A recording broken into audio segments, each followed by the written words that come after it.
Assalamualaikum warahmatullahi wabarakatuh.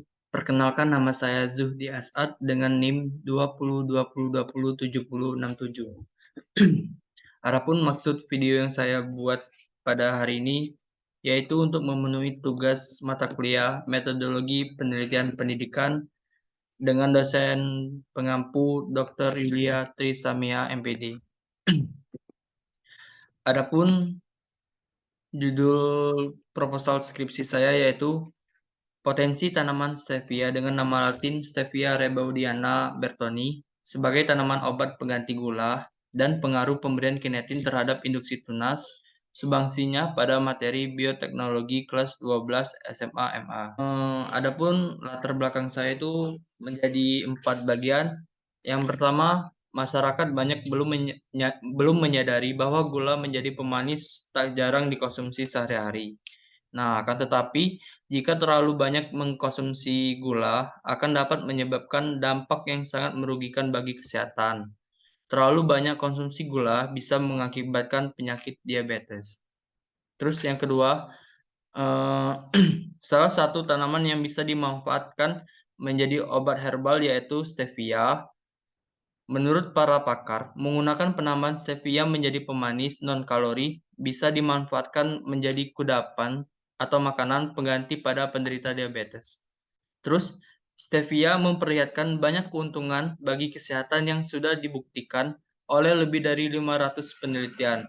Nah, di antara lain itu tidak mempengaruhi kadar gula darah, aman bagi penderita diabetes, mencegah kerusakan gigi dengan menghambat pertumbuhan bakteri pada mulut.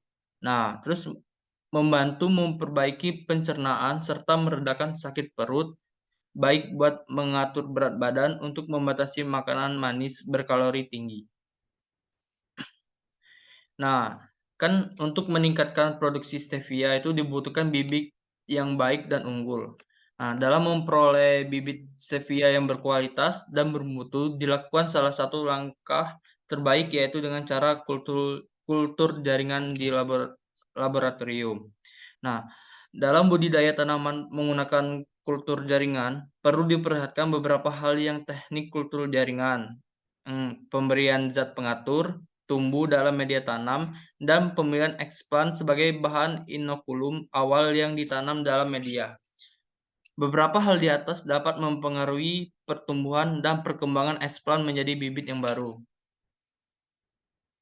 Nah, zat pengatur tumbuh itu zat senyawa organik bukan nutrisi yang dalam konsentrasi rendah dapat mendorong, menghambat, atau secara kualitatif mengubah pertumbuhan dan perkembangan tanaman. Zat pengatur tumbuh yang banyak digunakan dalam kultur jaringan.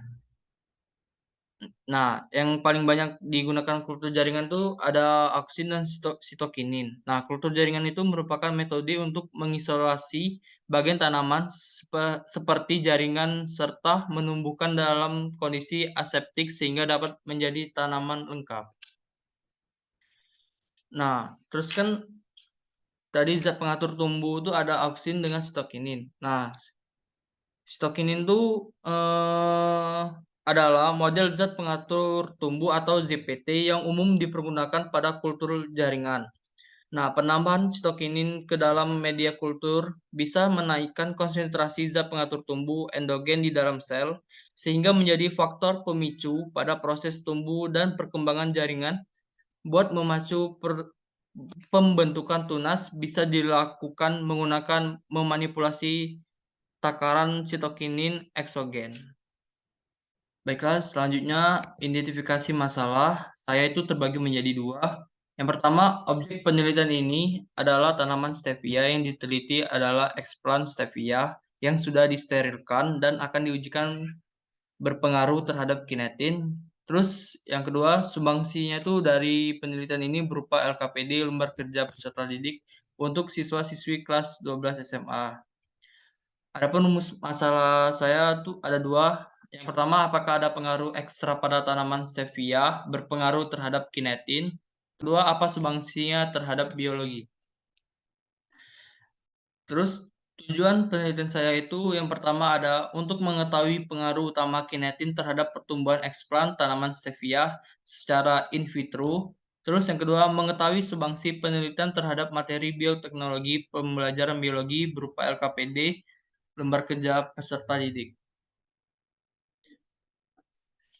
Terus lanjut ke bab 2, tinjauan pustaka. Adapun deskripsi tanaman stevia. Nah, Stevia rebaudiani bertoni itu tanaman semak yang berasal dari daerah Amerika Selatan. Yang lebih tepatnya itu daerah perbatasan antara Paraguay dan Brazil. Terus daun stevia itu mengandung steviosida yang merupakan komponen untuk pemberi rasa manis. Nah, adapun komponen lain pemberi rasa manis itu pada daun stevia, tetapi dalam kadar yang lebih rendah. Yang tadi kan ada disebut stevia biosida, terus ada lagi rebaudiosida A, B, C, D, E, F, dan dulcosida A. Rasa manis pada daun stevia ini mencapai 70 sampai 400 kali lebih tinggi dibandingkan dengan gula tebu.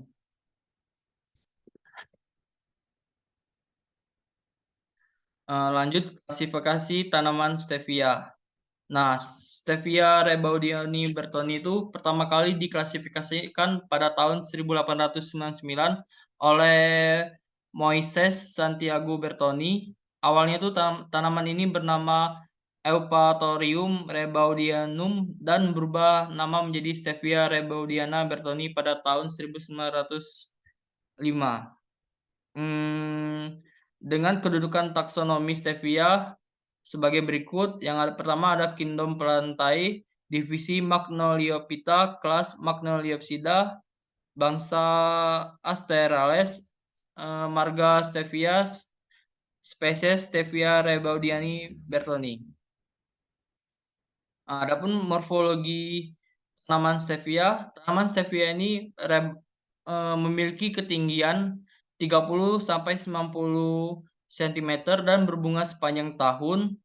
Terus batang tanaman stevia berbentuk bulat lonjong langsing sampai oval, bergerigi halus dan terletak berhadapan. Terus bunga stevia ini bunga yang sempurna dengan mahkota berbentuk tabung.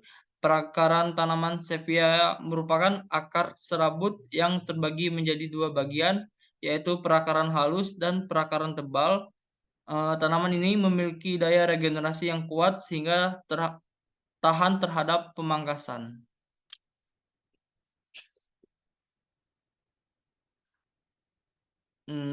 Terus kinetin dan kultur jaringan. Nah,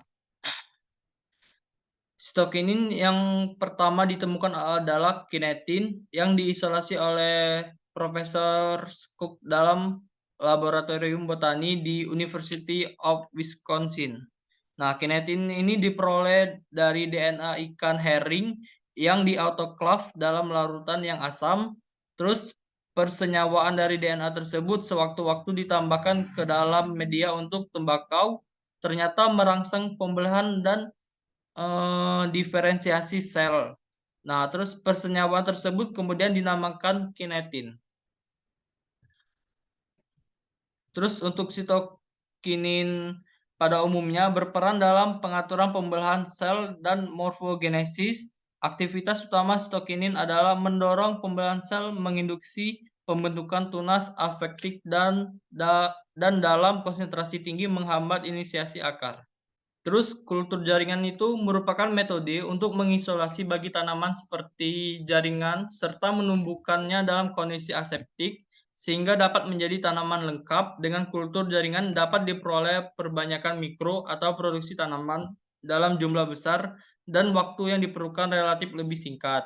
Nah, kultur jaringan itu adalah suatu upaya mengisolasi bagian-bagian tanaman, protoplas, sel, jaringan, dan organ, kemudian mengkulturkannya pada nutrisi buatan yang steril di bawah kondisi lingkungan terkendali sehingga bagian-bagian tanaman tersebut dapat beregenerasi menjadi tanaman lengkap kembali.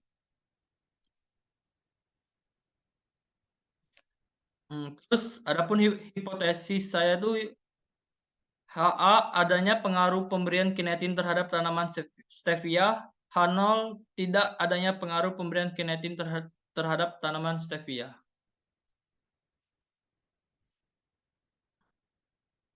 Lanjut, bab 3 metodologi penelitian.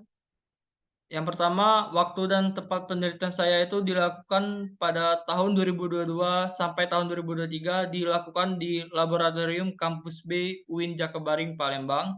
Terus alat dan bahannya itu yang dipakai dalam penelitian ini adalah yaitu yang pertama tumbuhan itu sendiri, tanaman stevia, kinetin, sunlight, alkohol 70%, plastik, aluminium foil, aquades, kertas label, dan karet gelang. Nah, sedangkan alat yang dipakai adalah laminar airflow, autoclave, spiritus, pipet ukur, gelas ukur, Erlenmeyer, Patridis, pisau scalpel, pinset, pH meter, hand plier, rak kultur, spatula, penggaris, kamera, dan alat tulis. Yang ketiga ada jenis penelitian. Nah, jenis penelitian yang saya gunakan yaitu true experiment. Nah, mengapa saya memilih true experiment tersebut? Untuk melihat pengaruh pemberian kinetin terhadap pertumbuhan dan perkembangan tanaman stevia itu sendiri. Terus yang keempat ada rancangan percobaan. Nah, rancangan percobaan yang saya gunakan itu melakukan penelitian rancangan acak lengkap faktorial. Nah, faktor pertama adalah konsentrasi kinetin K terdiri dari 4 taraf sehingga terdapat 8 kombinasi. Setiap kombinasi perlakuan diulang 3 kali sehingga ada 24 unit percobaan. Nah, setiap unit percobaan itu terdiri dari 4 botol dan 2 sebagai sampel. Adapun faktor perlakuan tersebut ada faktor K, konsentrasi kinetinnya itu terdiri dari 4 taraf. Yang pertama K0 tanpa kinetin, K1 konsentrasi kinetin 1 ppm, K2 konsentrasi kinetin 3 ppm, K3 konsentrasi kinetin 5 ppm. Nah, kombinasi perlakuan faktor K yaitu konsentrasi kinetinnya yang dilihat. Baiklah, sekian proposal skripsi saya yang saya buat. Lebih dan kurang saya mohon maaf. Kepada Allah saya mohon ampun. Saya akhiri. Wabillahi taufiq wal hidayah. Wassalamualaikum warahmatullahi wabarakatuh.